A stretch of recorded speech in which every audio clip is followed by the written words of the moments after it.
Welcome to the Big Banter. We're back, and thank you for joining us live. I am your host, Nabil Rabadi, with my co-host here, Neil Siegschlag. This is where you say something, Neil. Oh, it is. I was just, I forgot. Cool. That is my Christmas tree back there. I know it is February 11th. I'm keeping it up till the summertime. What kind of redneck are you, man? What do you mean, what kind of a redneck am I? That's what rednecks do. Oh, okay, because I'm celebrating Christmas early, that's the problem? Or you're just too lazy to take down the Christmas tree. Or I'm absolutely too lazy to take down the Christmas tree. That's absolutely the truth. So welcome to the show today. We are here live talking about some super exciting, the freaking awesome Super Bowl. That was like banana. Worst one I've ever seen in my life. That was you know what's funny is the same team and the same players that to me brought you the greatest Super Bowl comeback ever also brought you the most boring Super Bowl ever at the same time, like in the same breath. That legacy lives on forever. Going into the fourth quarter, the highlight of that game was a 65-yard punt that set the record. Okay, yeah, that was the highlight. If no points had ever been scored, who scored? Would it have been a kicker or a punter that won? I would have went with if it would have been 6-3. It depends. If it was 6-3, the Rams, I'm giving it to the punter. Yeah, a 65-yard punt. That's incredible. Yeah, he had a great bounce, but still, yep, that set the Super Bowl record. So we're going to cover some of the Super Bowl. Really, honestly, if I'm being genuine right now, that is all that I want to cover about the Super Bowl. I don't care about it. Yeah, it was terrible. It was absolutely terrible. Yeah, it really was. Talk some basketball, mostly basketball, I think. NBA trade deadline deals. Give us probably our impromptu grades on the deals. Now that Anthony Davis is a Laker, we want to talk about how that changes the landscape. You know? Yeah. Wait, he's still a Pelican. Oh no, we got Reggie Bullock and Mike Muscala. Cool.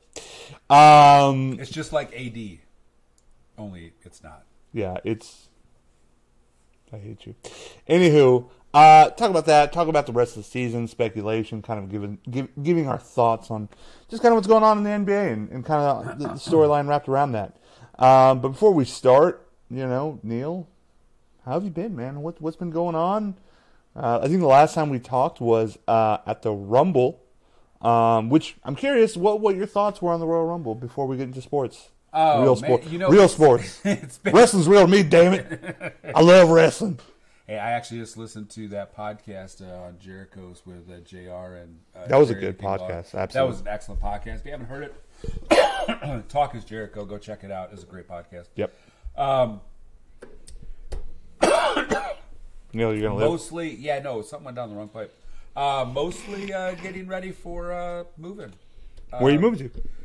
I know. But, oh my God, I can't. We'll be out in the greater DC area, so I'll be out in Falmouth, Virginia. I hope I'm saying that right. Falmouth, Virginia. Do they have HEBs and Wagabags out there? They do not, which I'm really kind of disappointed in because I love my HEB. Wagabag I could do without. I'm a little bit bigger Bucky person, and there's no Bucky's out there either. Bucky's is really nice. It really is legit. I think Bucky's is like one of my favorite things about road trips. It's funny because it's you try to explain to somebody in another state what Bucky's is, and they look at you like you mean it's like a grocery store that has gas pumps. No, it's a really big truck stop. Yeah, I'm like they just cannot get their head around what it actually looks like. And then you tell them, there's only about 115 pumps. It is honestly a world record of gas pumps. It's unbelievable. But so March 15th is our push-off date. Okay. As we head out to the East Coast and got to see the new house we're going to be living in. How was it? How do you like it? It's bigger than the one we got. The boys are going to have a basement where they can do whatever they want to with it, which is great. Give us a little bit of space between mom and dad. And children. Definitely want to be away from children. I mean, it's They're loud. What? Kids loud? No. Teenagers, Come on. boys, loud. Who'd have thought? Come on. Get out of here with all that. I was the perfect child, so, my parents didn't have to deal with it. I was the perfect child. What did you think of the Rumble? And just going to cover real quickly, Seth Rollins winning it. What are your thoughts? We called it. We did. We called it. It's about as basic a booking as you could get, I guess. Yeah, Seth Rollins and Becky Lynch winning it. I was really hoping they were going to do something else, but it seemed like the no-brainer. Yeah. And it was. I think some of the matches were really good. Sure. Overall, I think it was a good Royal Rumble. I'm just interested in seeing the ramp up to WrestleMania and what this WrestleMania is going to look like. I don't know who's going to challenge for the SmackDown title. That's what I'm curious about. I think they seem to be really scrambling right Yeah. now. They've lost Dean Ambrose. Now the report is that AJ Styles has not signed any extension, and he's looking to possibly look at New Japan. Why does he not like where he's at? I mean, he blew up in the WWE. Yeah, but I think now that he made great money in New Japan to begin with. Sure. And every time I hear podcasts and wrestlers talking about New Japan and wrestling the independent scene, the money is now good enough that they can live a really good life. Yeah. And they don't have the schedule of the WWE Right. killing them. Right. If they want to go take a month off, they can take a month off the independent scene. Sure. And still make awesome and, money. And New Japan, from my understanding, is it's like you do a bunch of stuff in a month, and then you're off for a month or two. Sure. Then you do a bunch of stuff in a month again. You get to be creative. Yeah. The way you want to be, which is cool. And so I think a lot of wrestlers are looking at that going, Yeah. And of course, AJ built a great name over in New Japan. Yeah. And now that you've got, what's his face that just signed on with AEW? Kenny Omega, who's still going to keep wrestling in New Japan. Chris Jericho's going to keep wrestling in New Japan. Sure. Young Bucks are. Cody is. Do you think that, I don't mean to make this a wrestling podcast, but this one last question is, do you think the WWE has to have that open partnership that AEW and Ring of Honor and New Japan all have with each other? I think it's getting there. I think so too. I don't think there's anything wrong with that. No. Okay, so yeah, that's some good news. I mean, hopefully you have a safe move. We'll be basically doing the podcast kind of via Skype at that point in time. Hopefully all you get is a cam and a mic. Now all the people are going to realize exactly how bad I am with an application. Yeah, I thought my setup was janky. Neil's going to be pretty bad. Yeah. Neil, it's the start button. So, for me, what have I been up to? So we started Nerd Banter, which is Tori and I. Tori and I did our first show a few weeks ago, and then we all kind of slightly had a dip in schedule. But I thought it went great. We had great viewership that whole show.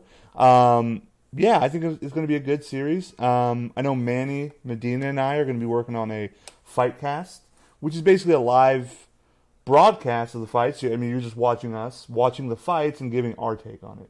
Manny and I both have martial arts experience, and we feel like we're pretty well suited for some of that stuff. And as far as commentating and giving our analysis outside of just hearing Joe Rogan yell "Ow!" and loving on jiu-jitsu. Not to bash it. I mean, we've listened to it our whole lives, but now if you need the Jim Ross of the group to bring in some real color to the podcast, just let me know, man. Sure. Why don't you I can do my Jim Why don't Ross. you get cerebral palsy first, and then we'll talk. Anyway, but I've been doing that. Bell's palsy, man. Bell's palsy. Same thing. Anyway, for me, another big thing is I recently started streaming on Twitch. I've been watching Manny do it for a long time, been super inspired by it. And so I went to this thing called PAX. PAX South specifically. Met a few streamers there. Really were amazing people.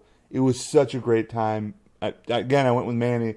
He was, just so gracious as to introduce me to all these people and just kind of help me navigate my way through everything, starting from my name, what I should stream, when I should stream. Like, all these things have helped me out. And in the span of, I want to say 3 weeks, my one goal was to, and every small streamer's goal is to hit 50 followers. And that allows you to be an affiliate with Twitch. And so basically you are then allowed to be kind of tipped, but within their currency they call bits. But it's a milestone, and I don't think any of that would have been possible without his help, his big time help and navigation. Him spreading kind of that word about me and who I am, which is amazing. And then the other thing is my friends like you, my family, who as well as my girlfriend, who none of you guys know anything about Twitch, don't really get the concept completely of watching someone play video games or how to use an app sometimes. Why you gotta take a shot at me? I can't help it. I always have to. And we're just gracious enough to say, you know what, we're going to sign up and we'll hit that follow button. Mm-hmm. And maybe it's nothing for you to do that, but it's everything to me that my friends and my family and my girlfriend all did that. So that's a personal thank you from me to you and everyone that's watching, because I broke that 50 follower mark yesterday. And that's awesome. It's been honestly a delight. It's something I do anyway. I love playing video games. I love being sarcastic and giving people witty rapport for those who just know me. And so it's just been a really fun experience the last couple weeks. It's had its ups and downs, and there are days where I'm just like, hey, I text my girlfriend Rachel and just be like, do you mind just getting on just to watch me, just so it doesn't say like 0. And it's literally, as Mandy told me, like some days you'll just text someone and say, hey, just put it on your phone just so I don't have to see 0 as your viewers. And you'll have those days sometimes. And honestly, we've experienced it with this podcast. Even right now, we see just 2 people watching right now. We don't even know who those 2 people are. We hope you're enjoying the show, but we appreciate your support. That is right there. Yeah, it's a marker of how many people are watching right now. Wow. Yeah. I never do that. Then again, to my point earlier, Neil and using apps. Sad, but very true. And so this is just. So what's the next milestone in Twitch? I mean, like, are there okay, you hit 50 and then you hit. What's that next number that gives you a milestone? I mean, for me, I listen. I've always been a big proponent for people who know me. Everybody has a dream in life, right? Everybody has things they want to do, and I learned a long time ago. I was a big guy. I'm still a big guy. And if you know my Twitch name, it's Big Body or Body. I've had that name since I was in middle school. For me, losing weight was always a big thing, right? And my dream was like, God, I got to lose 100 pounds. But it would happen in the sense that I would start this diet and I worked so hard all week long, and I've always been athletic my entire life, but I'd only lose a pound. Yeah. Or 2 pounds in 3 weeks. And it's just like, what am I doing? This is murderous. For me, a big thing is goals. And so I'm always going to have a goal that I will try to achieve. And it's always small. It should always be small, right? You want to lose 100 pounds? Well, you start 1 pound at a time. It's 1 inch, it's 1 inch out the door and 1 pound at a time. 1 ounce, anything. For me, so 50 is my milestone for this month. I made it. Of course, I had a clear head start in late January. So for my next milestone, it's just going to be hit 100 or hit 150. But my big goal that I think I want to do is I'd love to do a charity stream. I was texting Neil yesterday, and I just said, hey, man, what is a charity that you support? What is a charity that would be good to support? And I'd love to do that here within the next 6 months, is have a charity stream. Just be big enough to where I could donate $1,000. Just do a stream for a weekend where I do nothing until I hit $1,000 and I do giveaways or whatever. But that's just something that I want to do. But eventually, just make kind of a living off of it. I love playing video games. I love being social, interacting with people. I love doing this. And so that's my end goal with all of it. Just like it is with us in this podcast. But yeah, that's what I've been up to for the last 3 weeks that I've been working on. Man, I don't even know how I forgot this. How'd you let me forget this? My wife's book released yesterday. Becca's book. Please tell everyone about this book. Please tell them where they can find it. Let them know. And then we're going to let you know again at the end of the show. I will not allow Neil to leave without telling us again. Yes, so worst memory in the world along with not knowing how to use an app. CTE. That's 2 of my best traits right there. My wife, Rebecca Seachlog, Amazon.com. Her book title is Grace to be Free. You can get it in Kindle or paperback. Paperback is on Prime, so it ships in 2 days if you've got Prime. Paperback's only $10.99. Kindle version $5.99. Check it out. My wife is an amazing, inspirational story, and you see the love and the hope that she gives folks. You really got to check it out. You'll love the book. So, again, and we'll tell you again at the end of the show, Amazon, Grace to Be Free. I think you could even, I think there's a partnership with Barnes & Noble, so if you're a Barnes & Noble person, not an Amazon person, I think you can go on Barnes & Noble and find it as well. So, anyways, that was the huge news for us. It went live. I think the Kindle went live Saturday night. Is that when I texted you? I think. And then Sunday afternoon, the book went live on the website. So, one more time, Grace to Be Free. Rebecca Seachlog is the author. And I'm sorry, did you say what the book was about? Yeah. It's basically the book. It's an inspirational book. It takes bits and pieces of her life, and tells really a story of hope. So there's not many people that won't read it and not be able to get something out of it. And on top of it, she's a really talented writer. Mm-hmm. So she literally writes all of Neil's anything when it comes to online or work related. Yeah. I mean, Neil cannot write a sentence. No, if you see a blog post from me and my wife has written it, if you see a blog post from me and you can't read it, I wrote it. I'm not kidding about that. Some people are just like, well, you know how to write a sentence. Not really. You can say a sentence. Can't write one. Well, awesome. So that's kind of what we've been up to. I'm so very proud of you guys. That is amazing. I can't wait for an audiobook version. In fact, if you need someone to read it, I'll do it. I hear I have an amazing voice. They lied to you. But, we're actually trying to figure out how to do the audio, because I've had more than one person, not more than just you, like, hey, you guys can do an audiobook? So we're trying to research. There's got to be something inside of Amazon that tells us how you do the audiobook, or do they do it? Or I feel like we're trying to figure it out. I feel like it's a recording session, and that's kind of go. I just wondered if they've got the person that they're hired to do it, or if they have us do it. Or I'm not right. Sure. I will not be the one reading it if it's an audiobook. I can tell you that right now, because I'll put somebody to sleep, or I'll mispronounce words. It'll be disasters. Tahi? That's the Neil. Okay, so let's go ahead and move on to, if we're all good, let's just talk about the Super Bowl. Let's just talk about what it means, what we saw, kind of what we thought, because I didn't think much of it. Kind of funny, by the way. I just want to point out that before this game, the Patriots. I'm sorry. After this game, the Patriots' record is 14-5, and the Rams' record is 15-4. Thought that was funny. Anyway, the game ended 13-3. Really boring, genuine snooze fest. And I'm so, like, for Patriot fans, I know my buddy ZJ out there is listening. I think he would agree in saying not a damn thing was happening that was exciting. If you're a Patriots fan, you're excited that you got a 6th Super Bowl. Sure. I think that's about all you're excited for. Mm-hmm. Man. Tom Brady didn't look that good. As much as a lot of pundits want to say that he had one drive in the fourth quarter, he looked like himself. He didn't look good all year long. He was shaky. I mean, he had some good games all year, but he had some 120, 140, 160-yard passing games as well.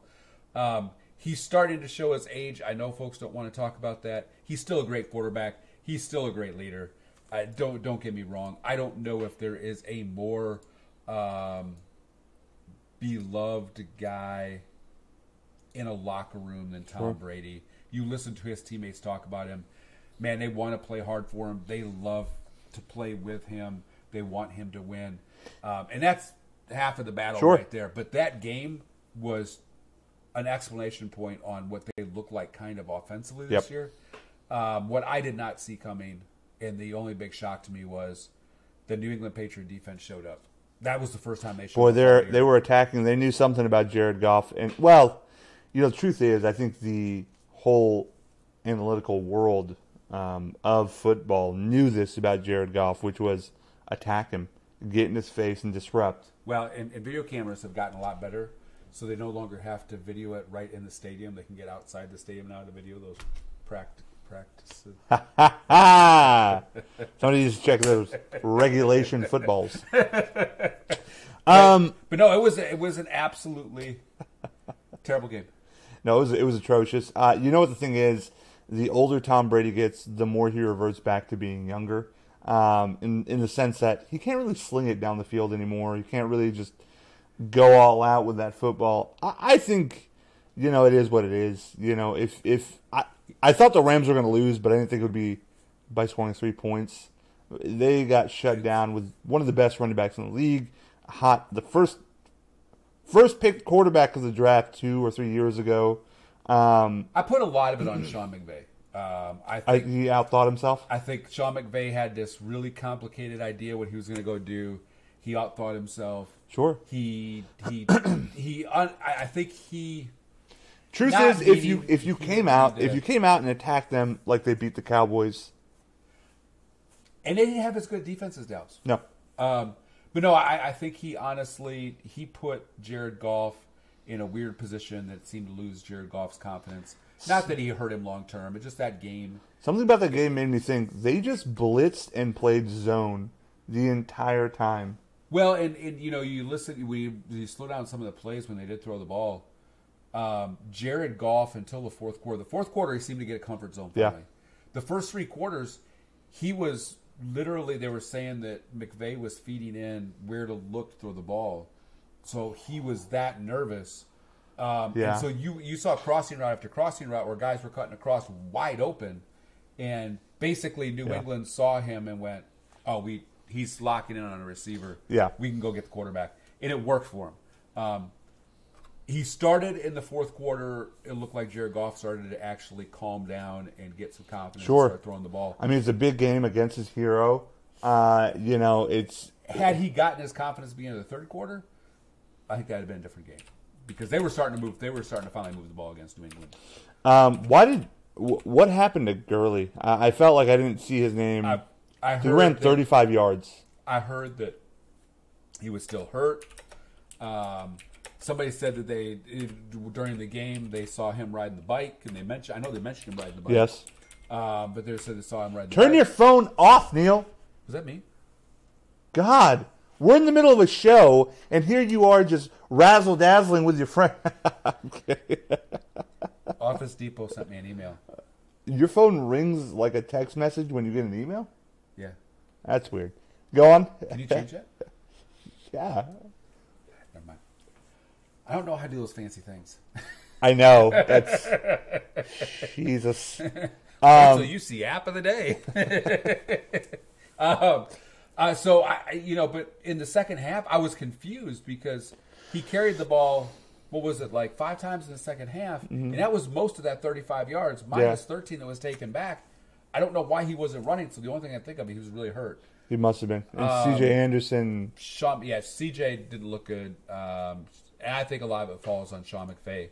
But I'll cut him some slack. He's 32 years old, and he's already been to Super Bowl as a coach. Do you see these two teams rematching next year? Man, if the Rams can get everybody re-signed, because a lot of those guys they sign on 1-year deals, can they again do one more 1-year deal? Because they still got another year of Jared Goff or 2 before they have to give him big money. If they could get most everybody back, they're going to be a threat to get back. New England, man, they got to reload somewhere. So I think they go back to defense, just like what they've been doing. They try to find a receiver somewhere, and they just go. Gronk is gone. I mean, sure. I think Gronk is done. Edelman and James White and Sony Michel seem to be the only. You know who I think would be a perfect fit, and to me, it reminds me of Gronk is Tyler Eifert. He's a free agent. Can't stop getting hurt. I would love him to be a Cowboy personally, but I think he would be cheap and he would be an amazing fit. But I think he'd be a great fit with New England. I do think Kansas City probably makes it next year. By the way, did you see Kareem Hunt got signed by the Browns? Yeah, good. I mean, good for him. Good for them. It's with that front office now and the way they're going to surround Kareem Hunt. Let's face it, Cleveland is an out of the way town. Also, isn't Cleveland where that incident happened? Is it? Yeah, I don't remember. If you need a role, he's right there. I do think Cleveland is a scary team next year. they are serious about loading up and trying to get the players they need to get. And they went 7-9 in a year that most people didn't give them a chance for 4 or 5 wins. I think I might have given them 6 at the beginning of the 7-8-1. They went 7-8-1. I mean, they were that good close for to them. being a winning record for the Sure, first some time. of those games they lost, they probably should have won. Should have been in the playoffs. Yeah. No, they should have. Maybe Baker Mayfield should have been Rookie of the Year, but who knows? You know what? Saquon. I can see that. Flip a coin either way. Sure. Okay, so I'm just going to make a transition now to basketball. That was my freeze face. Now we're on to basketball. All right. I mean, there's nothing else really covered with football for now until we get to the draft. I mean, I think we'll have some draft shows and whatnot. So let's just start with free agency. I think we both know that Anthony Davis is now a Laker. We gave up honestly Josh Hart in a second, which is crazy. Yeah, they didn't have to match salary. The whole deal, man. So let's just look at the trade that did happen with the Lakers. And it was they traded Steve Mikhailuk literally right after a game in a second-round pick for Reggie Bullock and Ivica Zubac and Michael Beasley for Mike Muscala from the Clippers. Bullock was from the Pistons. I really thought, I know that they're saying they get an F, and I think most of that falls on the fact they didn't get Anthony Davis.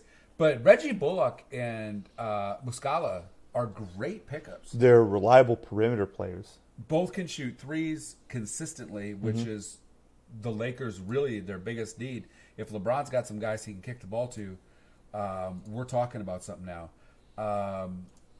And so, I don't think it's that. I don't think it's that bad. Yeah, they didn't get AD. They're at the mercy of New Orleans, and New Orleans did not want to do that deal. No, they didn't. There was no way they were gonna. Here's the thing, right? And we were talking about this earlier. I'm sorry. The Nets acquired Greg Monroe. Yeah, for a second-round pick from the Raptors. I did not know that. Yeah. Right. So here's the thing. There was a lot of buzz going into Super Bowl weekend with the Lakers and Pelicans. I think there was a lot of tinkering around with reporters, which kind of really sucked. I think it made, at the end of it all, it made a lot of reporters pretty famous, Woj in particular. But I think it made every team look really bad. And that's just not the Lakers and Pelicans, but I think that also includes the Celtics. I think it just muddied the waters a lot, and the fact that you dragged everyone's name down the way you did was just really uncalled for. And I think I heard Broussard say it, or it might have been. You might want to correct me on that one, but he said Pelicans kind of won that battle, but didn't really win the war because of the way they made everything look so bad. And the truth is, as we were talking about, I think the Lakers, with Magic Johnson and Dell Demps of the Pelicans, agreed to a deal. I think that deal was done and finalized by Tuesday night, and that's where everybody was getting so much buzz, because that was actually going to go down. I think it was agreed upon. But I think when it went up to when it went to ownership to approve it, they said no. And I think from there, everything just fell apart. And that Godfather deal was Ingram, Ball, Kuzma, KCP, and Zubats and 2 first-round picks for AD, and they would take back Solomon Hill's contract. Okay. So it's hard to say who and what and where that thing stopped. I mean, when you listen to Chris Broussard, it really sounds like upper executives had no intention of moving AD to the Lakers under any circumstance whatsoever. And so even if Dell Demps was trying to negotiate out of good faith, and I even think that was questionable at best, he wasn't going to get approved. I mean, I don't think he would. I think they were going to wait till this summer, which is fine, which you get that. But and again, I mean, you're crazy not to wait just to see what Boston comes back with. But if you think Danny Ainge has given up Jason Tatum, Jaylen Brown, and Terry Rozier and 2 of his first to get AD, you're on crack. Plus, I think Horford, because you have to match contracts. Yeah, I mean, and take Solomon Hill back. Yeah, you're crazy. He ain't doing it. He is. You take a look at his trades. The man is notoriously cheap. This is the same guy that I remember it was a couple years ago.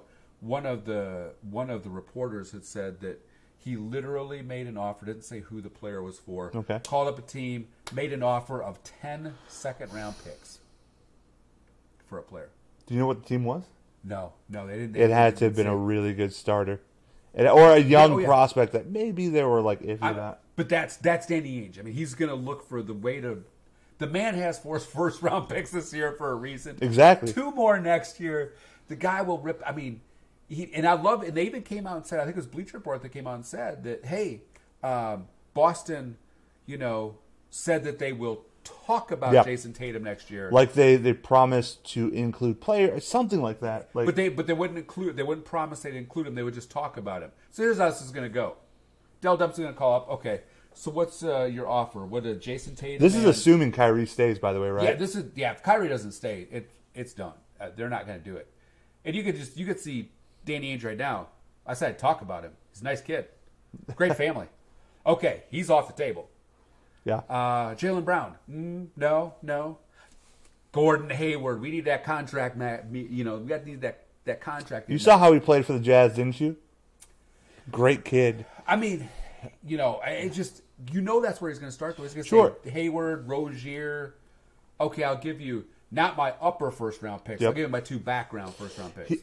To me, okay. So here's the thing. Here's where it will fall apart. I think if Kyrie Irving opts out of his contract with the Celtics, that is really bad news for the Pelicans. And if you're a Pelicans fan, which I doubt anybody is, you can be assured that you're not getting Kuzma, Ingram, Ball, 2 first-round picks, well, not Zubac anymore, or KCP. You're not getting that deal again.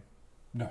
And as a matter of fact, if I was Magic, I'd have made a call Thursday and said, look, deal's off. We're waiting till summer. But not only that, I would have told him, when we convene in the summer, that deal went away. We're starting with a much less deal, and we're going to have to work our way back up in good faith. Because I think New Orleans needed to know, hey, you know what? It's one thing not to be able to come up with a deal. You get to the last minute. But you just couldn't quite get it there, but you really tried. Sure. There was another thing that you're not negotiating in good faith. No. And I get Magic's frustration with that. And I think Magic would have been fine if they had negotiated back and forth real hard for a week and you just couldn't get to the spot you wanted to get to. Yep. Okay, you know what? We tried. But this is, okay, we sent you an offer and we're not even getting a call back. No. And it's not like Danny Ainge's 10 second-round draft picks offer. Yeah, no, it is a serious offer. It's a serious offer. So, what does that do to the Lakers' chemistry now? Like, what do you think that did to them? I mean, they lost by 42 points. Well, to who? To the Indiana Pacers. Well, if it would have had Oladipo, you could at least win. Well, the Indiana Pacers are actually 3rd seed. Yeah, I would have lost by 62 points at that point in time. But look, that's pretty bad. I think here's the one thing I think it does for LA. It helps you understand who is mentally tough to bounce back from this. Yeah. And who really needs to go. Sure. And Kuzma showed you that following night when he put, the last 2 games actually, where he's put up 39 and 26. But played no defense. Or just doesn't know how to play defense. Kuz never has played much, but he's mentally tough. He can go out there and he can take it and he can roll with it. Ingram seems sensitive. I don't know if I'd agree with that. I think Ball's sensitive. I don't know if Ingram's sensitive. I think Ingram just... Ball's very sensitive. Maybe Ingram's sensitive in the sense that he's like... He plays a little bit. He played a little away from LeBron like, you didn't want me? Well, you could tell by that last second shot, he was just like, I'm just going to take it. Yeah. Which was good. They need more of that because Absolutely. You cannot count on LeBron every single time, every single night. But yeah, no, I think that, at the end of the day, it's good for LA to be able to see how mentally tough are these kids. Can they bounce back from it? Kuz showed he can. And Kuz might just play himself as a permanent role in that team. Yeah. Lonzo, I don't care if you get AD in this offseason or not. Lonzo Ball's gone. LeVar is yapping again. And what do you get for someone like Lonzo Ball? I think you can work a trade. Oh, you'll definitely get a trade for him. I don't know what the trade is. I mean, you might end up with John Henson back, but you'll get a trade for him. Back? We never had him. Anyway, I do think this deal does fall. Like, it embarrassed Lakers, which really sucks as a Laker fan. I'm like, we're right there. We had him. Gosh, I just can't help but think that Kyrie's leaving the Celtics, and this just looks bad. I think that Kyrie is my guess would be the Knicks. Him and KD grew up at the Knicks, and if that happens because Kyrie is the only reason AD would stay in Boston. Boston really rolls back that offer, going, "Well, I'm only got him for 1 year, so here's what you're going to get," and it's going to open the door for the Lakers to get him. Now, that doesn't mean some other team won't come in there and put some absurd offer in. I'm not sure, who has what to go make that absurd offer, but somebody will go throw, some absurd offer in maybe to try to convince him to stay like Toronto did with Kawhi. So another trade I want to talk about is the Knicks. They send Kristaps Porzingis, Courtney Lee, Tim Hardaway Jr., Trey Burke to the Dallas Mavericks and receive Dennis Smith Jr., DeAndre Jordan, Wesley Matthews, and 2 first-round picks. And basically, at the end of the day, it was Dennis Smith Jr. and 2 first-round picks. Yep. Because DeAndre Jordan and Wesley Matthews have been cut. What are your thoughts on that trade?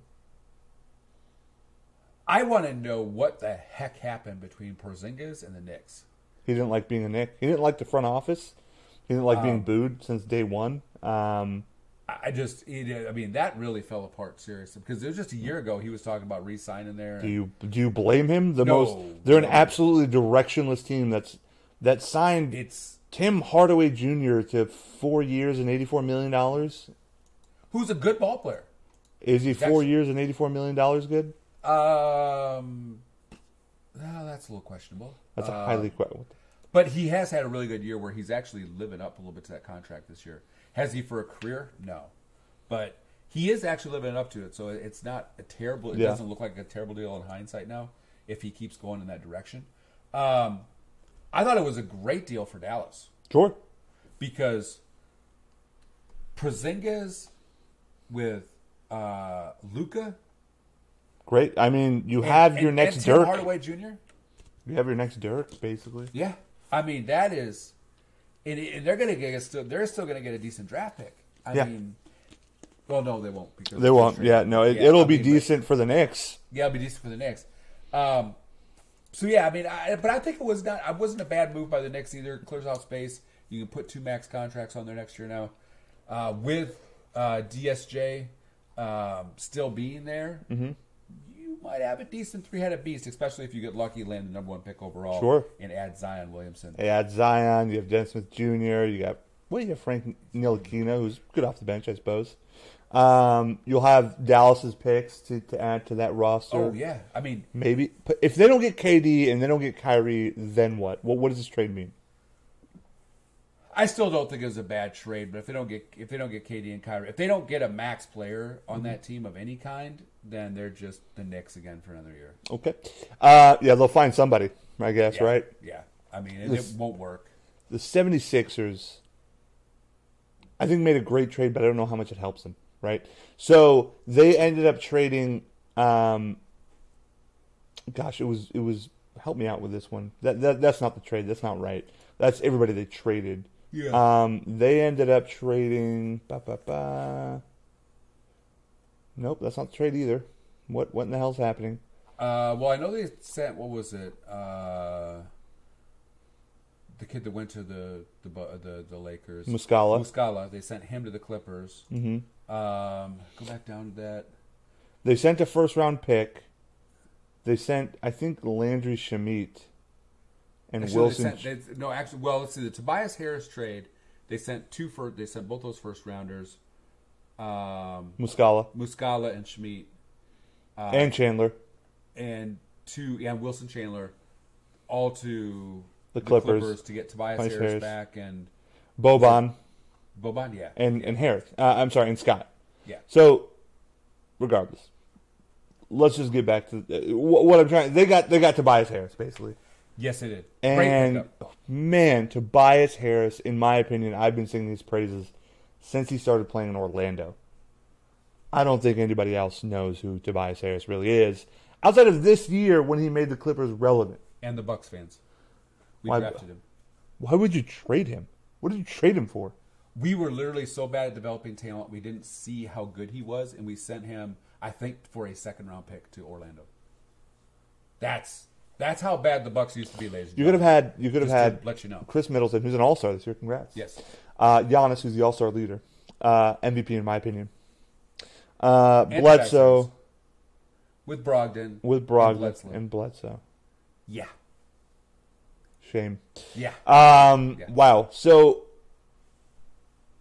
I watched them play the Lakers, and I can't remember who else I saw them play, but it just seems like it's not. They should be the best team in the East before they got Tobias Harris, Should have been. and now they have Tobias Harris, and They it still just feels don't the look like same. it. It just Yeah, feels. I mean, part of it is, and I know we've talked about this before, part of it is I think they keep adding so many dang pieces they can't ever get gelled right. I don't think Jimmy Butler's the best fit for that team. Tobias Harris is the perfect fit for that team.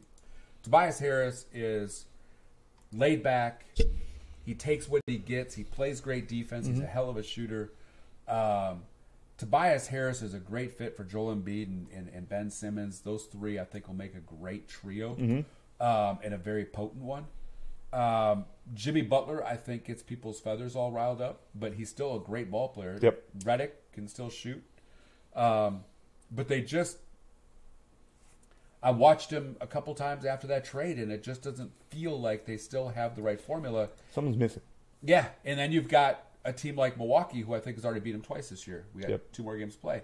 And so, Milwaukee is still the beast in the East, even after all those moves. And we'll talk about the Toronto moves as well, which I didn't quite get. Good team still. And again, probably the third best team in the NBA right now. Speaking of the Toronto move, there's 2 moves I want to mention here. The first one we'll get to, and this one I like the most. Nikola Mirotic is acquired by the Bucks for Thon Maker, Jason Smith, 4 second-round picks. I love Nikola Mirotic on the Bucks. What are your thoughts about acquiring him, the trade, what you gave up, all that? So, I mean, it really was a two-trade deal. Yep. We went to Detroit the 2 days before that, went and got Stanley Johnson for Thon Maker. So actually, Thon Maker's a Detroit Piston. Brought Stanley Johnson in, and then Stanley Johnson with Smith sent him and some second-round picks down to. I loved it. I love the trade. I think he fits. Mirotic is, and I didn't even realize this. Mirotic is the number 2 3-point shooter in the NBA. When you have left 2 wide bigs open. who are so damn efficient at the 3. Yes. Yeah, and that's the thing. We are the number 1 team in wide open threes. We average 21 wide open threes a game. And Mirotic is a 46% 3-point shooter when he is left wide open. That was the perfect marriage right there. He's going to get all the open looks as you're going to come up with. Yep. Because Giannis collapses the middle of that lane so fast. Brogdon has great vision. Yeah. And Giannis does not mind. Giannis loves kicking the ball. And so you collapse on him, he'll get the ball out of there, and he will find wide open Mirotic all day long, just like he does Brook Lopez, Brogdon, Bledsoe, Middleton. It was a great move for Milwaukee. I think it didn't mess with our chemistry. Sure. It gave us a great shooter. So let me know how these 2 teams stack up in your eyes now, or these 3 teams, 4 teams really. Toronto Raptors get Marc Gasol in cash, like $30 or something, for Jonas Valanciunas, DeLon Wright, CJ Miles, Malachi Richardson, and 2 second-round picks. What does this do for the Raptors? I don't get the trade. They're at their best. When you watch the Raptors, they're at their best outrunning. You know who I thought they should have traded for? All that. I really thought they should have went and got Julius Randle. He'd have been a better fit. Way better He'd have fit. been a great fit. Perfect fit. I don't get the trade because it slows them up. Marc Gasol is a half-court guy. Get his back to the basket, get him down the post. I just don't. And then give up Valanciunas in the whole deal. Yeah. I don't think Valanciunas was anything in the last 2 years. Honestly, I think he's given you nothing. He's been a role player. Really, you should have got Nikola Vucevic. Honestly, it's probably who you want to get. Who I'm surprised was not moved at all at the trade deadline. But this move to me just threw me off. I was just like, I just don't see how this makes them better. Yeah, it really doesn't. I mean, maybe in certain stretches of the game when it's not full court sprint. I mean, not too many other trades stood out to me. I mean, Otto Porter got traded for Jabari Parker. Bobby Porter's second round pick. No, I forgot about that. I think Chicago landed a pretty good kid. Just not getting a good chance in DC. Iman Shumpert to the Rockets adds more depth. Any talk about where DeAndre Jordan is looking at going? Yeah, if he gets bought out, the talk is the Lakers. The Mavericks? I've heard that. Like that somebody's told me. I would laugh so hard if that's why do I feel like he would be upset at that? I don't know why you could be upset at that. Okay, hold on. I want to throw this trade out there that just happened. The Boston Celtics traded a gentleman by the name of Jabari Bird in cash for a top 55 protected pick in the second round. Let me just go ahead and tell you right now, there's only 56 picks. Yeah. There's 60. 60? 60. 30 teams. Not 28. Oh, God. I'm sorry. Yeah, so it has to be a bottom 4 pick. Can we just say you sent him for a bucket of basketballs? That's really it. You just didn't like the kid. You're like, this guy, I don't care about him. Oh, yeah, there was that one trade. I think that was a great trade right there. I think it was a good trade. People are downplaying it as being a bad trade because you didn't get this and you didn't get that. It's like, well, let me just tell you something. Both teams are taking a gamble. Because Markelle Fultz said to be the next Russell Westbrook, but really didn't pan out that way. I thought he got misdiagnosed time and time again. I don't know what the diagnosis is either. That's still. It's diagnosis murder. It was a great TV show, man. I should have got a bigger pop than that. So the Orlando Magic get Markelle Fultz. They trade Jonathan Simmons, who I think is a great fit for Philadelphia. Oh, he's a great role player. And they get a first-round pick and a second-round pick. Yeah, absolutely. I liked the man. My brain just Jonathan Simmons went blank there. The Sixers trade? Yes, yeah. I like Jonathan Simmons in the Philadelphia organization. He's going to give you high energy. He's a talented ball player. Great fit. Great cog to that system. What I really loved was the fact that Markelle Fultz is out of Philadelphia. He's out of the eye of the storm. He's going to a team that literally nobody cares about. Absolutely not. But they want young stars. Well, and he needs to be a place that everybody's going to forget he's there so he can fix his mental part of his game. Yep. Because and that's really his biggest problem. I think so, too. Mentally, he's shot at this point in time. He needs to get his confidence built, be able to build that back up. Orlando's a great place for him to go do that. Great move to possibly save the career of a young kid that's really never gotten a chance to get going. I agree. And that you knew it was going away when they got Jimmy Butler. I mean, his chances of playing anymore were just gone. Well, not only that, but I mean, just Jimmy's a hard-nosed dude. And it's not, and don't get me wrong, Jimmy's not this dude walking around doesn't like people. He just plays, practices. Sure, he's aggressive. A certain way. He's really aggressive. He's very old school. He wants the young guys to do the same thing. They don't. And Jimmy does not have the best ability from everything I've read and heard to be a nice person, talking to people in a calm manner. Instead, you have people, grown men, crying on the court because Jimmy was too hard on him. So, which is I think Jimmy Butler's best place. Sure, is with the Lakers next year with LeBron. Why? So he could crush all the young kids' hopes and dreams? No, because he won't do it because LeBron's there. Yeah, you know what I keep hearing is that that LeBron, for whatever reason, with alpha male typical men who are aggressive, he handles them really well and just. He's 6'9", 265, built like a house. And if you don't believe that, just play with J.R. Smith. for 3 years. Play with him for 3 minutes. Try being in the same room with that guy for 5 minutes. The city of Cleveland could barely stand him. That's Cleveland. They literally have sent him home. He has not played. They also Really? can't trade him because no one will take him. Why? Why? Well, that contract's terrible. I mean, it's like $14 million. That's the easiest $14 million anybody's ever made in their entire lives. By the way, did you see Kevin Love actually played? His toe injury has healed. He's been out 3.5 months with a big toe injury.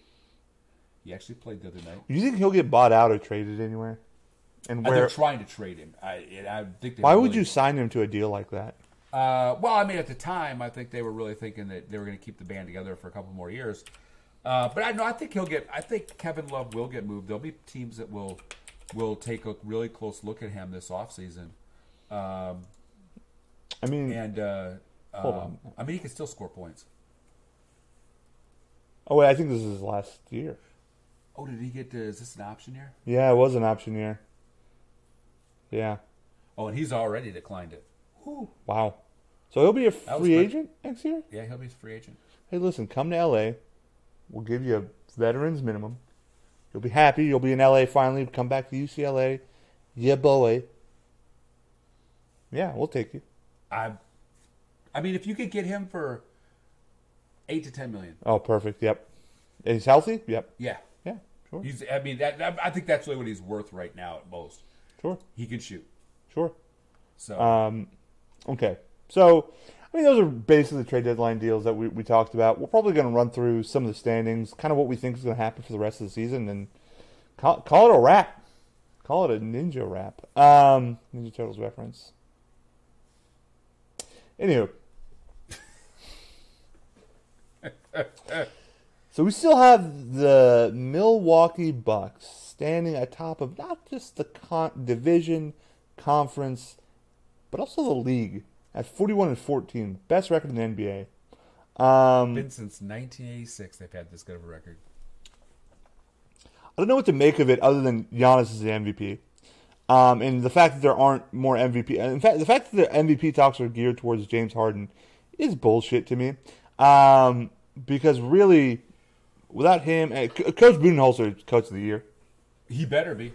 And Jason Kidd better not get another job for a while. Yeah, you know, my thing is Luke Walton's probably going to get fired at the end of the year.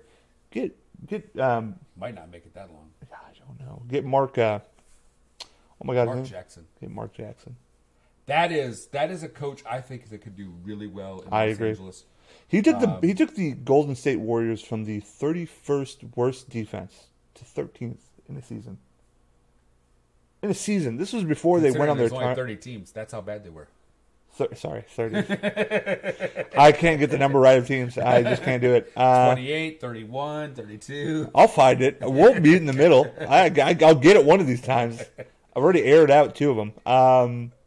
Yeah, no, I mean, I think they're going to keep steamrolling. Honestly, I don't see them losing to Raptors, Pacers, Celtics, definitely not the Nets, Hornets, Raptors. I'm sorry, Nets, Hornets, Pistons. I think the Sixers are going to be the toughest team for them. Then it's the Celtics, then it's the Raptors. But I think they beat all those teams in the playoffs, if all things being considered where they stand. I mean, if we can keep the core healthy, Giannis stays healthy, Bledsoe, Middleton, we are a matchup problem for the Lakers. Knock on wood. Yeah, we've given the, we've split this year's series with the Lakers. I mean, we blew them out in Golden State, lost a close one in Milwaukee. Over the last few years, actually, I think we're like 5-3 against them or something like that. Yeah. We are a matchup problem just because Giannis is an issue with Kevin Durant. Sure. Kevin, he's only got to size up with him, but he's more athletic than him. Well, yeah, and Kevin's got to play defense against Giannis because otherwise it's a mismatch. Tires on the side. It tires out Kevin. If we can keep Steph just in check, you don't have to put a hand in his face. Down. Just keep him in check. That's where they really struggle. Mm-hmm. And if we shoot relatively decent at all, and again, no one's stopping Giannis to the basket right now. He's 23. He's 6'11", and he just how old? 23. No, he's not. He came to the league at 18. Like he might be just turning 24. There's no way he's 23 years old. I don't believe it. I'm just looking this up. I'm going to verify. He's 24 years old. Jesus Christ. He's going to be a monster for a long time. Yeah. It'll be one of the bigger shames in life if he doesn't get one title. I'll tell you right now, I mean, if we can keep this team together. Let me ask you a question right now. Hot take. If the Bucks win the title this year, you upset the Warriors, are you going to lose your mind? Will you have a mind? First of all, I'm ordering one of them city jerseys if we do that. It's disgusting. Just because I know you love it so much. I hate it. And then I'm ordering a purple jersey for the classic Bucks jerseys.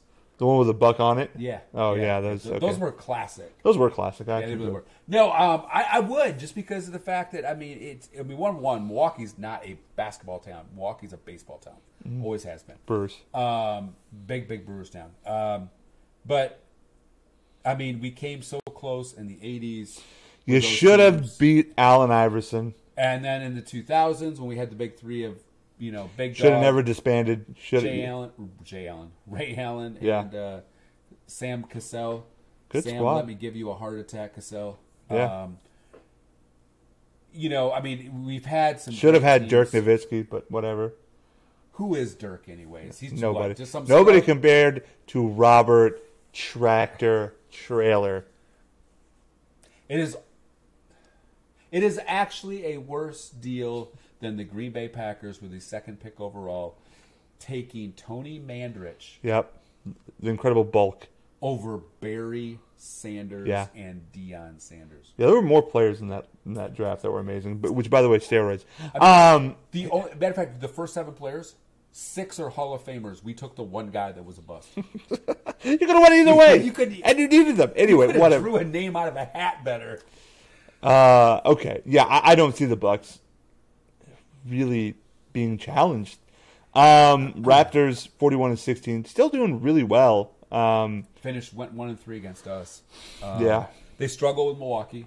They struggle a little bit with Philadelphia as well. Listen, here's the truth. I don't think Kyle Lowry is enough. I don't think Marc Gasol is enough. I like OG Anunoby. I think Pascal Siakam is who they also have, or they traded him maybe. I think they traded him. Yeah. They have some young pieces, but not enough to help Kawhi. I think Kawhi leaves. And nobody's actually talking about that, funny enough. Well, I mean, Kawhi, unlike KD, doesn't bring it up and then yell at the media for asking him the question. Kawhi just stays quiet and goes about his business. Sure. He just says the right things at this point. He knew he knew how to say the right things to begin with. He knew the right things to say how to get out of town. And he also isn't laughing anymore, which is that's the imagine worst if that was your laugh alarm. ever. That would terrify me. That would wake me up at 5 a.m. every day. I've never heard a guy not know how to laugh before. Absolutely. Well, he doesn't know what a personality is. That part of his soul is dead. It's dedicated to basketball. Surprisingly enough, you got the Pacers at 37-19.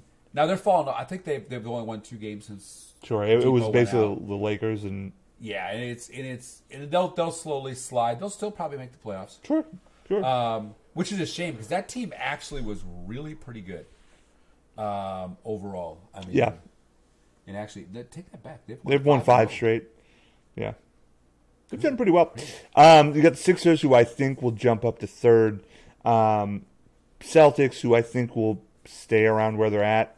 They'll be 4 or 5, yeah. Yeah, I if they make it past the first round, it'll be a surprise to me. Yeah, and it's funny because you look at the East. The East has done a really great job of actually looking more formidable in the overall NBA picture up till the 5th seed. And then it just goes... Boop. I mean, you're down to a 500 team in Nets at number 6. The Nets, I mean, good for D'Angelo Russell still. Nobody wants to play with you. At 29-28. In 6th spot, Hornets 27-28. Wow, God, that's disgusting. The Pistons at 25-29. You're telling me the Lakers, who are 28-28, would be basically the 6th seed, 7th seed. Wow. Oh, yeah, easy. Warriors 40-15. It's the Warriors. Nuggets lost 3 straight. Surprisingly enough, they might drop soon. That's the issue with not having a star. We were just singing their praises before we got online. Bill, when are you going to learn to say the right things? What did I say that was wrong, Luch? What did I say that was wrong? This is Luch smack talking. Anyway. Anyway, we were singing their praises as far as like they just give it the hot hand. However, if they had that star. Well, and here's their problem. They're a 500 team away from home. They're darn near unbeatable at home. Yeah, that's a bad 14-14 is bad. Yeah, it's really tough to win a road game in the second round of the playoffs. The Thunder are starting to pick up a lot of traction and steam. 36-19. They had a hell of a night against Houston. Paul George just went off. That guy's going to work his way into the MVP conversation pretty soon. I think so too. Yeah, if he stays healthy. What a season he's had, and hats off to Russell Westbrook, a guy I've loved, a guy that's going to, for the third consecutive year, have another triple-double, which has never been done in NBA history. Yeah, I mean... but he is not shooting as much, and he is letting Paul George close games out for him. Sure. And I never thought Russell Westbrook would let anybody do that. But him and Paul George have apparently... Do you want to make the finals? Well, I think that they're truly good friends off the court. Sure, I believe it. And I think that chemistry is working on the court. And I think Paul George has helped Russell Westbrook realize, hey, you got other guys on this team as well that can contribute, get them involved. And his shot, he's no longer shooting 35 shots a night. He's shooting 15, 16, 17. That's huge. I think the big key for the Thunder's future is that you need to draft right and make some really opportunistic trades, just like you did with Paul George, but something that utilizes your cap and just get someone back. You know, a great player for OKC, and I don't know what their cap situation looks like at the end of this year. A great player to target for them, personality-wise, Tobias Harris. There's no way they could sign him. But I think they're in cap hell still. Yeah, they are in cap hell. As long as they're paying Steven Adams $100 million. Look at this. Look at these top three contracts. Steven Adams is at $24 million. Paul George is at. I think he's got a few more years. He's only 25, by the way. He's a great player. He's got 2 more years. Yeah, no, he's a great player. Paul George, 28. He's getting $30 million. He signed the max. He is loaded up for 4 more years. Russell Westbrook, same thing. 4 more years. You're going to be in cap hell for a long time unless that cap shoots up. They are right now in the negative or paying the luxury of $40 million. The cap is supposed to shoot up, not this year, but next year. I mean, this year will go up a little bit. Next year is supposed to go up the big chunk. A tiny bit, and they'll still be in cap hell for almost $40 million still. Yeah. If you go to 2021, they're in negative $19 million. So they're in cap hell, I don't know, forever. 2021, 2022 is when they're going to be freed up and finally have $37 million. That is going to go right back to Steven Adams. Yeah, if you're planning to keep him. Right? That's going straight back to him. Unless this jumps up again, I mean, I don't see a way for them to really get out of that. So they need to, what you're saying of Russell Westbrook trusting Paul George, he needs to. He has to. There's no way out of it. Yeah, because they got to draft much better. Much better. Because you need cheap players that can play.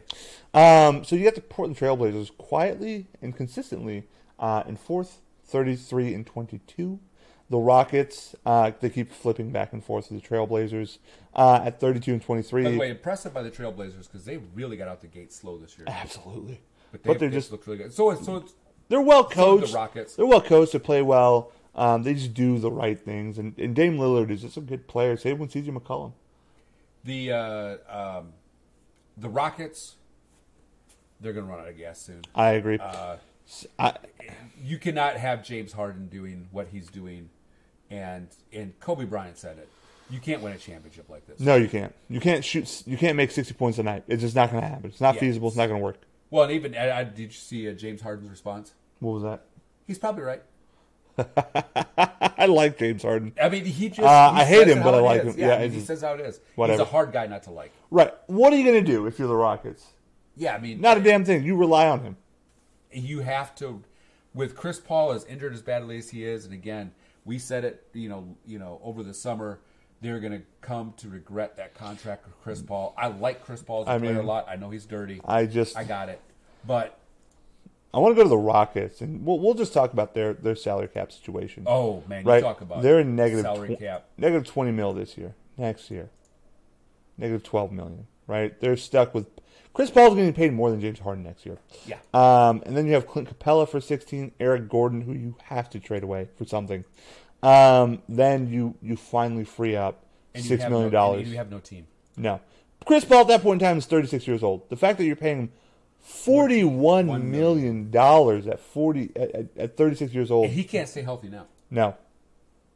And again, 2022, you'll have $14 million free, but you're still paying Chris Paul $44 million if you don't find a trade partner or a buyout in some agreeable format. That is bad. I don't care how far up the salary cap jumps. $44 million is really bad for someone like him. Yeah. So you have the Jazz 32-24. I actually don't know what's making the Jazz so good, but they're healthy, they're consistent, I guess. Another team, a lot like Denver. They play team ball. They share. Yep. There's no real big egos inside Utah. Mm-hmm. It's a nice chemistry team. The Spurs. I mean, they've lost 4 in a row. They were up, I think, in the 5th seed, and I think it's just a little bit fluky. The 4 in a row they've lost. They'll come bouncing back. Sure. And start playing good again. Their biggest problem is that they're playing terrible on the road. Yep. 14-14 again. I don't know many teams that are playing. I'm sorry, I was looking at Jazz. Yeah, 10-19 is awful. They're great at home, but terrible on the road, and lost 4 straight. I do think the Spurs and the Clippers are going to drop out eventually. I think the Lakers find their way in. I think the Clippers drop out. The Spurs will stay in. The Lakers, I think, wiggle into the 7th or 8th spot. They bounce the first round probably. Yeah, I mean, they really need. If they get to the 7th spot, they got a chance to get to the 2nd round. Sure, they have a chance. I don't. If they are in the first, if they're in the 8th spot, they're going to get bounced quick. The thing is about the Lakers, they need to all be healthy, all be mentally right, in order to win a game. Yes. Against a competitive team. I mean, screw that. Any team, because they've had a hard time with the Cavaliers. Now, what I think is going to happen is the Suns are about to make a run. Ladies and gentlemen, the Suns have lost 14 consecutive games, but that is not to be outdone by the Knicks, who've lost 16 consecutive games. Granted, I realize everybody's making a run for Zion Williamson, but damn, have a little pride. There's no pride. Well, hey, I mean, the last 10 games are only 0-10. So, yeah, I mean, that's kind of the rundown of the roster. I mean, not the rundown of the standings. That pretty much wraps up the show because I don't want to talk to Neil anymore. Anywho. No one does. Before we wrap this up, before we close it out, and Luch, we thank you so much for being here, even though we hate you, especially Neil. Luch, I love you, man. You're the best producer there is. He's lying. Him, on the other hand. He's lying. I'm not sure. I want to thank you guys for watching the show, sticking with us, hanging out. Neil, before we get out, any last words? I'd love for you to promote Becca's book as well. Again. Absolutely. Yeah. Absolutely. One more time for the 3 people now watching, and one of them might be Becca. It might be us, too. I don't know. For the 3 people watching us right now, Beck's book, Grace to Be Free. Find it on Amazon, Kindle edition, softback copy. If you live somewhere around the Austin area and you want that book signed, let me know. I'll even have her sign it for you. By all means, please read the book. If you read the book, please go out and do a review on it. I have learned in my short time of promoting a book that places that have 100,000 followers, 200,000 followers to promote it to, they want at least 40 reviews on a book. And so we've got a couple already. We need more, so please not only buy the book, but do a review for it. Okay. And that way I can get the promotional material out there to get it to really take off. I'm learning a lot about selling the book. I'm also learning a lot that Luch showed up late, and he isn't sure when this starts. First off, I blame Neil, and you know what, Luch? Better late than never. Thanks for stopping by, man. Dude, listen, I'll keep promoting the hell out of it. I'm happy for you guys again. I might as well get this out of the way before we end. What's the stupid app of the day? We're gonna stick with the Acorns app. Again? Me and Luch hang with me tight, man. What I love, I actually got to show you this. I keep forgetting to show you this to you. The cool thing is the earned money part, where if you're buying certain products from certain places, they actually kick back. In 2 months, I've had over $80 kicked back to me on discounts on different products we normally buy anyways. So yeah, it actually like shampoo. Look at that. Luke. Doing good for me. Whatever, Luch.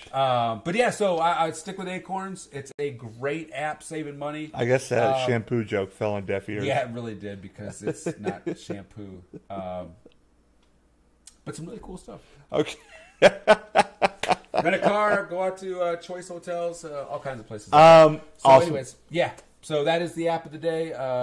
Acorns, again, Acorns on either iOS or Android. Cool. You look like you struggled saying iOS. I did, really, because in my brain, for a split second, like, what's the dang iOS for? It's not a Christmas tree, dude. I'm just growing a tree in my apartment, believe it or not. He still has to take his Christmas tree. It smells like fertilizer in here, and it's human fertilizer. Anywho. Hey, I promote healthy growth. That's all I'm saying. Thank you guys for joining the show. I appreciate you guys watching, hanging out with us. Listening to Neil and putting up with him. I'll be streaming sometime this week, probably tonight. I don't know. It depends on how I feel. Check me out, twitch.com/BigBodyRobody. I am your host, Nabil Robody. This is your co-host. The coolest one on the camera. That's not true. Neil Siege Slag. You guys have a great night. Thanks for watching. And we'll see you guys tomorrow with Nerd Banter with Tori. And me, of course, right? That's... kind of downgraded the show a little bit, but okay, we can go with that. Well, thank you guys. Have a great night, and we'll see you soon. Peace.